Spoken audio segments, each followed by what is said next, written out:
भगवान यहाँ चले जाते हैं, वो श्राप अपना असर दिखाता है। अब यहाँ पर पुत्र पौत्र इत्यादि खेल रहे हैं, कुछ संत बैठे हैं, उन्होंने सोचा थोड़ा हंसी मजाक किया जाए। एक व्यक्ति को स्त्री का वेश दिया गया, उसके पेट के आगे कपड़े लगाए गए, गर्भवती स्त्री। अब वो जाते हैं संतों के पास, आकर कह रहे ये मेरी पत्नी है, बताना इसके गर्भ में लड़का है कि लड़की। अब वो कहे कि हम अभी काम कर रहे हैं, आप जाइए, हम बाद में खेलेंगे, हम भी आपके साथ खेलेंगे, क्योंकि वो भी जानते ये कौन है। ऐसे संतों को बड़ी जल्दी गुस्सा आता है, पर इन पर गुस्सा आ नहीं सकता। इसी बात का तो डर था भगवान को कि कोई कुछ बोलेगा नहीं इनको। तो भगवान ने योग माया से कहा कि उनके मस्तक पर जाकर बैठो, उनको क्रोध आना चाहिए।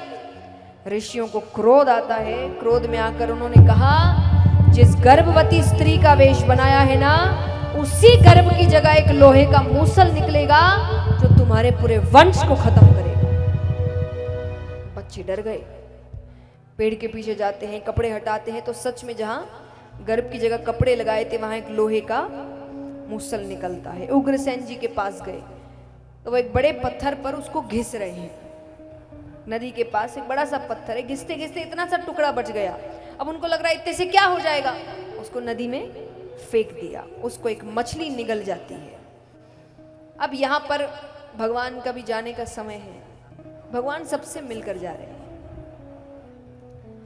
देव की माता वसुदेव जी, यशोदा मैया, नंद बाबा, उद्धव जी।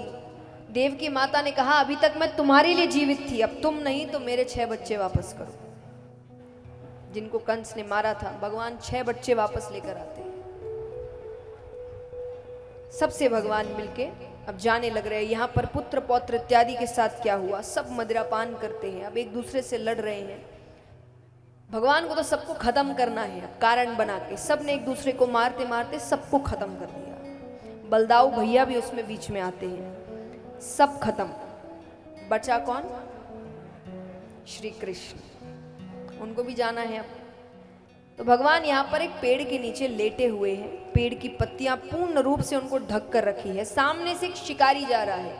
अभी कौन शिकारी है? जिसने उसी मछली को पकड़ा, उसको काटा, उसमें से वो हिस्सा निकला, उसको धार करके अपने तीर के आगे लगाया, वही सामने से।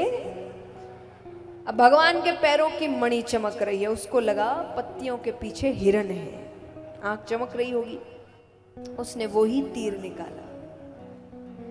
तीर खींचता है, तीर जाकर भगवान के पैरों पर लगता है। लीला है, जन्म दिखाया है तो मृत्यु भी दिखानी पड़ेगी, वरना कोई तीर भगवान को मार नहीं सकता। पर तीर लगता है, भगवान उठते हैं, देवी देवता भगवान को लेने आते हैं। वो शिकारी कहे मेरी वजह से आप जा रहे हैं, मैंने आपको मारा। भगवान कहते तुमने नहीं मारा, मैंने तुमसे करवाया।